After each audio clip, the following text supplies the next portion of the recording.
Back home, TVNZ is being sued by food production company Talley's for defamation, with the High Court proceedings starting in Auckland this week. New Zealand Herald Investigations reporter Matt Nippert has been following the case, and he's with us at the desk to explain. Matt, good morning. Good morning, Ryan. So what is the story about? Why is Talley's suing TVNZ? Well, there was a series of stories done by their Christchurch reporter Thomas Mead back in 2021, 2022, sort of concerning health and safety practices and Talley's use of, I guess, a subcontracted ACC scheme to manage claims, and there were some apparently some issues there. Talley's, however, is quite steamed about those stories and is sued. This has wound through the courts over the last 4 years. They sort of argue that TVNZ, overly relied on anonymous sources, that they'd blown things out of proportion, it more amounted to a campaign than a series of journalistic reports. What's the contentious part about this anonymous sources part of the story? Well, it's always tricky because, if you say compare it to the justice system, we have an open justice system. If someone's accusing you, they're generally doing it in your face. However, in journalism, as the practice has developed over the centuries, sometimes people are very fearful of being identified. For instance, a worker in a Talley's factory hardly wants the boss to know that they're complaining to the state-owned broadcaster.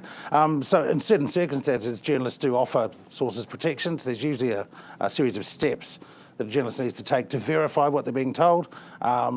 But it is a grey area, and this is a sort of rare opportunity for the courts to decide how much is too much, and are you able to report in the manner that Thomas Mead did? Yeah, because I guess the court's got to look at it, and then if you're a reporter in this case, you'd say, well, it is true what I said, and the judge will say, well, prove it, and you'll say, well, I won't. Yeah, well, that's exactly what's happened in this case. That Mead has maintained anonymity to a range of his sources, and TVNZ's now having to prove the case without them.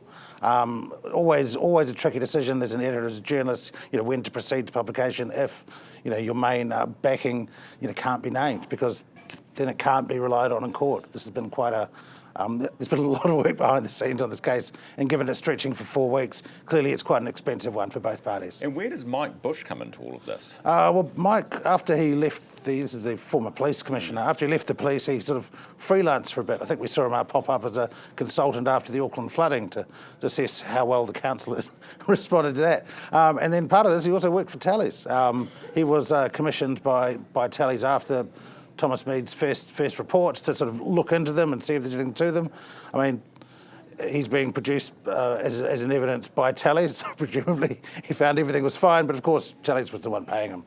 Dr. Gavin Ellis is also going to be involved here.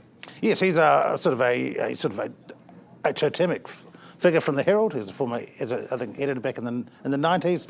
He's now got his PhD in journalism, and he's going to walk through for the court as an expert witness on, how you responsibly use anonymous sources and the steps that should be taken, and make an assessment as to whether Mr. Mead had followed those. And again, he's being brought up as witnessed by TVNZ, so I presume there's going to be a big thumbs up there. Yeah. Just finally, if Talley's does win the case, what does that mean for newsrooms like this one, newsrooms who are trying to report and who are using anonymous sources? Well, yeah, I mean, there's obviously the first order effects. I mean, Talley's are not seeking damages, which you can. And they say they're just trying to clear their name, and they're entitled to do that. However, if they do win the case, TVNZ and Mr. Mead has been named personally, will be liable for the costs of the case. And I haven't seen many of these cases where sides have spent less than $500,000. But yeah, the more interesting issue for the media is that second order one. How can you use anonymous sources? If there's a matter of genuine public interest and you hear about sort of misconduct or corruption in public office, how far can you go in using them and publishing those genuinely important concerns that probably do deserve to get heard